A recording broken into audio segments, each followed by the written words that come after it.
friends, welcome to Solar Mama's ABCs of Solar Energy, where we're breaking down solar power one letter at a time. I'm Solar Mama, and today's letter is W for wavelength. Now, wavelength might sound like a big science word, but by the end of this episode, it'll make sense, and you'll actually see how it matters for the sunlight for your solar panels to turn into electricity. Let's start really simple. Light is energy. The sun sends out that energy in the form of electromagnetic waves. Each of those waves has a size, that's wavelength. You can think of it like a length of a wave in the ocean. Some are short, some are long, and each carries energy differently. When we talk about sunlight, it's made up of many wavelengths. Some we can see, like the colors of the rainbow, and some we can't see, like ultraviolet or infrared. Here's an easy way to picture it. Imagine a rainbow stretching across the sky.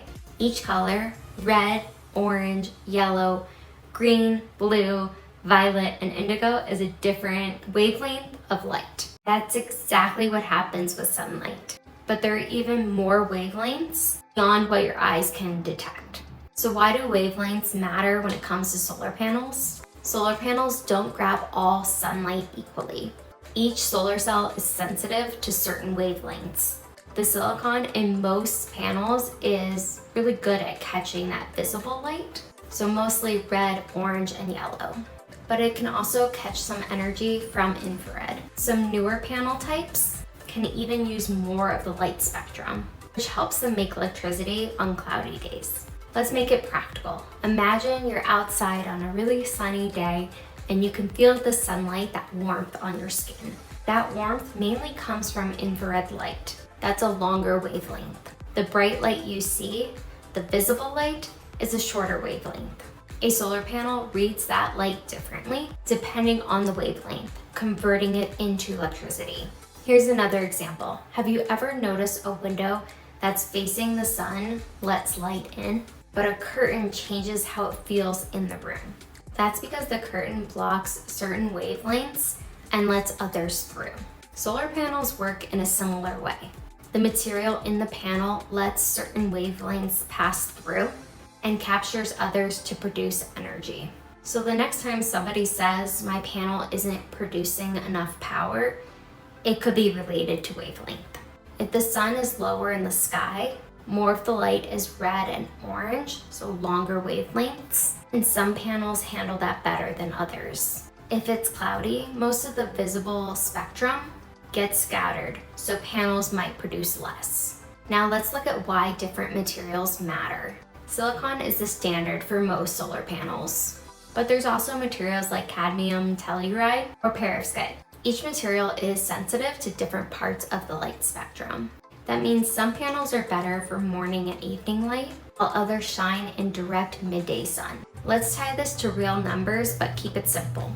Sunlight hitting the earth delivers about 1,000 watts per square meter. Panels capture some of that, often 15 to 23% with today's technology. Wavelength affects that efficiency. Panels designed to capture more wavelengths make more electricity from the same sunlight. Here's a concrete example. A typical 6 kilowatt residential system uses panels made of silicon wafers that are sensitive to visible and near infrared wavelengths. On a sunny day, they can produce around 30 kilowatt hours, enough to power small appliances, lights, and small electronics for the day.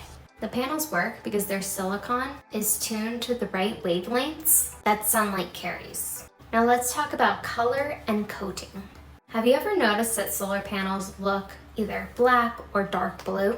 That's not just for style. It helps the panels absorb more wavelengths efficiently. Darker surfaces absorb more light across multiple wavelengths, so less energy bounces off. Some panels even have anti-reflective coatings to grab every possible bit of energy from the sun's wavelengths.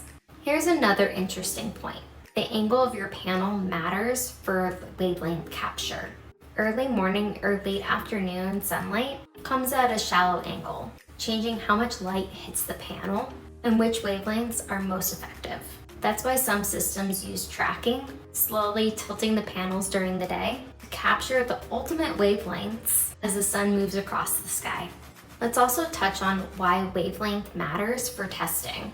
Solar manufacturers use specialized light sources like xenon lamps to stimulate sunlight. These lamps produce a full range of wavelengths that panels will see outside. Testing with the right wavelengths ensures that panels will perform well in real-world sunlight, no matter time of day or weather conditions. So if we step back, here's a simple breakdown. Wavelength is the size of a light wave. Sunlight contains many wavelengths, some visible, some not. Solar panels are designed to capture specific wavelengths to make electricity efficiently. Different materials and coatings can capture more or fewer wavelengths, affecting overall performance. Sun angle, weather, and panel orientation change how effective each wavelength is at producing energy. In practical terms, understanding wavelength can help you make decisions on your solar setup. It can explain why panels work better in certain locations or orientations, why newer technologies can produce more electricity in less space, and why some panels handle cloudy days better than others. And here's a fun, real-life observation. If you ever used a solar power calculator or light, you've experienced wavelength in action. Those small devices capture visible light, a narrow band of wavelengths to keep working. It's the same principle, just scaled up for your roof.